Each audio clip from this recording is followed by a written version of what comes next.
Today, will Trump's Titanic tariff plan hit an iceberg? And who goes down with the ship?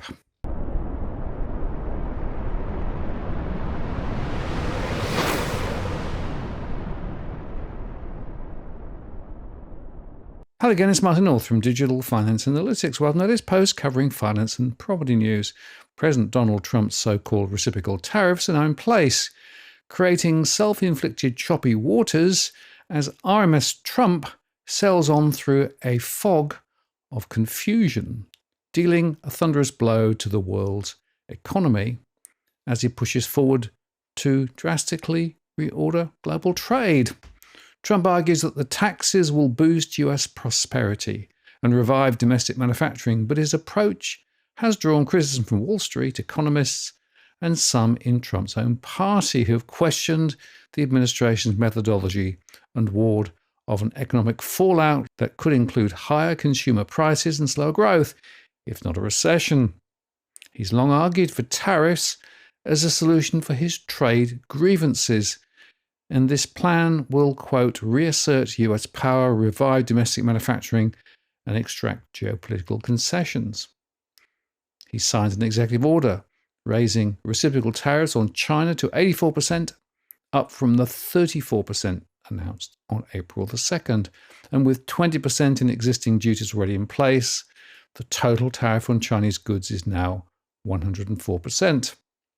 Along with import taxes on roughly 60 trading partners that run trade surpluses with the US. That comes after the 10% baseline tariff for most US trading partners took effect last Saturday. Asian countries are bearing the brunt of the measures, with Cambodia and Vietnam facing 49% and 46% charges respectively, and imports from the EU will be taxed at 20%.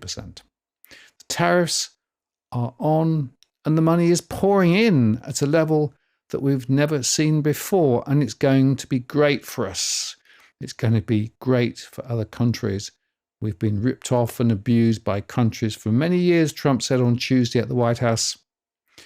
Trade advisor Peter Navarro urged the president to impose either a 25% across-the-board tax on imports, or so-called reciprocal tariffs, based on trade deficits, according to recent reports. The latter was incorporated in Trump's proposal announced last week on top of the baseline duty of 10%. Thus, after weeks of deliberation inside the Trump team over his flagship policy, the plan that ultimately emerged actually was closest to the position of Navarro, the president's most hawkish advisor on trade.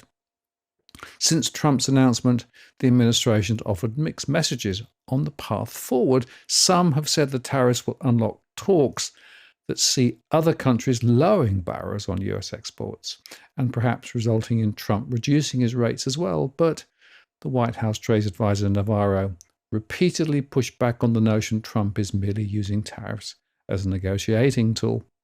Taken together, the trade measures that Trump has announced so far will raise US import taxes to their highest levels in more than a century.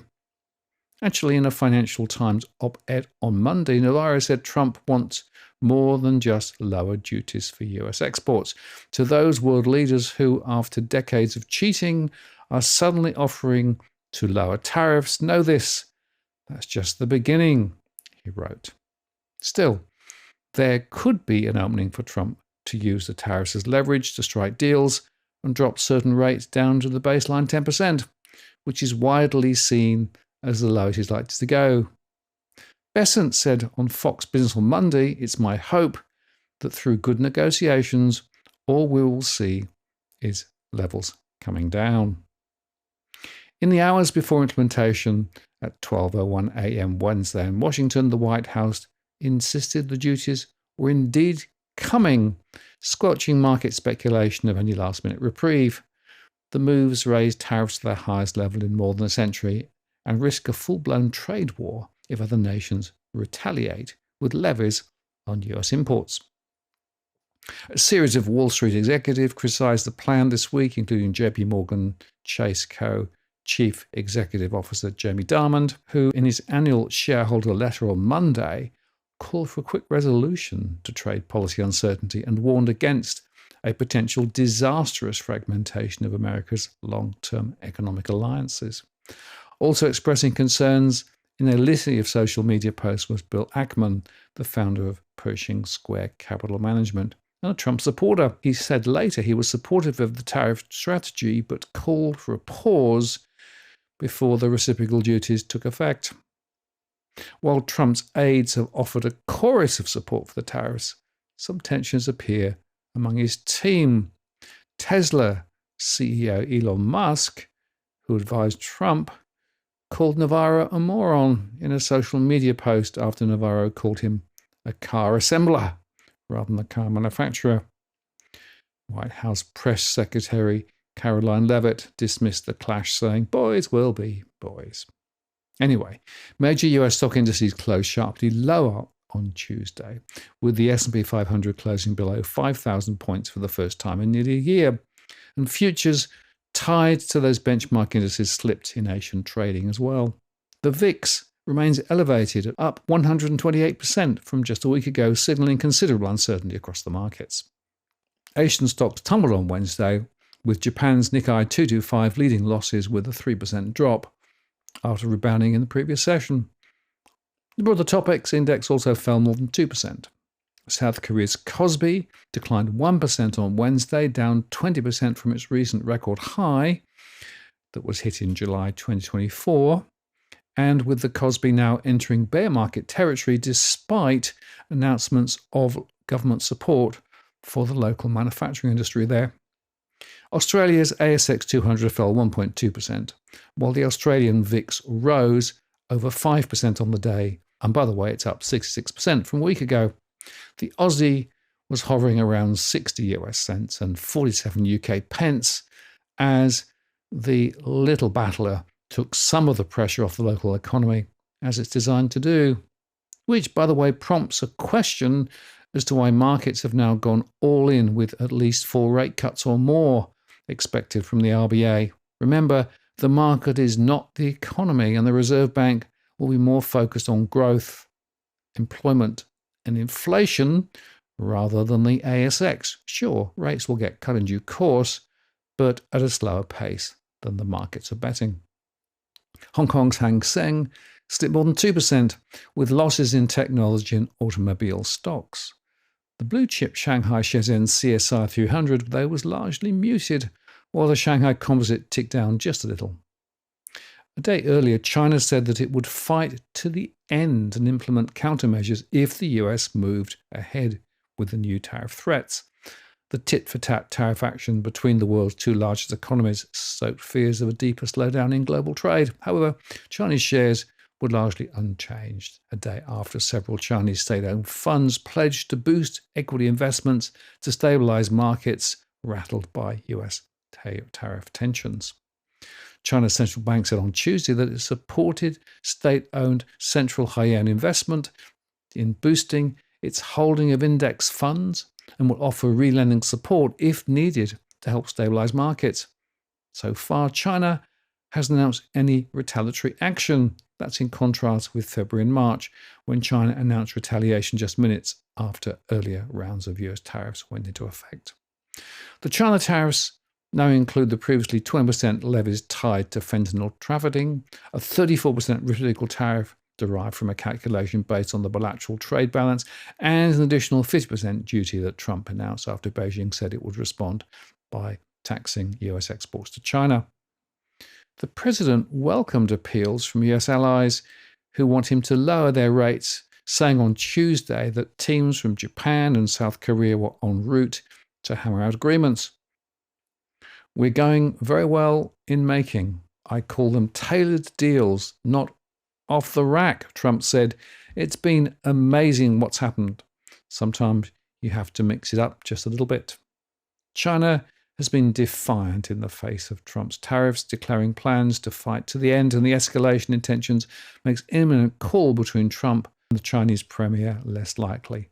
And the latest comments raise the risk of a prolonged trade war between the world's two largest economies. Actually, Xi's number 2 said his country has ample policy tools to fully offset any negative external shocks in the wake of Trump's tariffs. Other economic powers are striking back as well. In Canada, a 25% counter tariff to the auto tariff Trump imposed on his northern neighbour last week took effect a minute after midnight. And in Europe, both France and Germany are pushing on for a tougher response. Affected nations were rushing to win better terms and weighing their responses ahead of the April 9 deadline, while grappling with a process that many described as chaotic and opaque. A top Vietnamese official visited Washington for last-minute meetings, seeking to blunt one of the highest tariff rates applied on the US partner, and the nation has been engaging in urgent diplomacy, and its representatives convey to Trump administration officials that it's been working to address a trade imbalance. Actually, Trump said on Tuesday that he spoke with the South Korean interim leader, Hak Duck-soo, about their tremendous and unsustainable surplus, tariffs, shipbuilding, and large-scale purchases of US liquefied natural gas. And he also discussed their joint venture in an Alaskan pipeline and payment for the big-time military protection we provide to South Korea.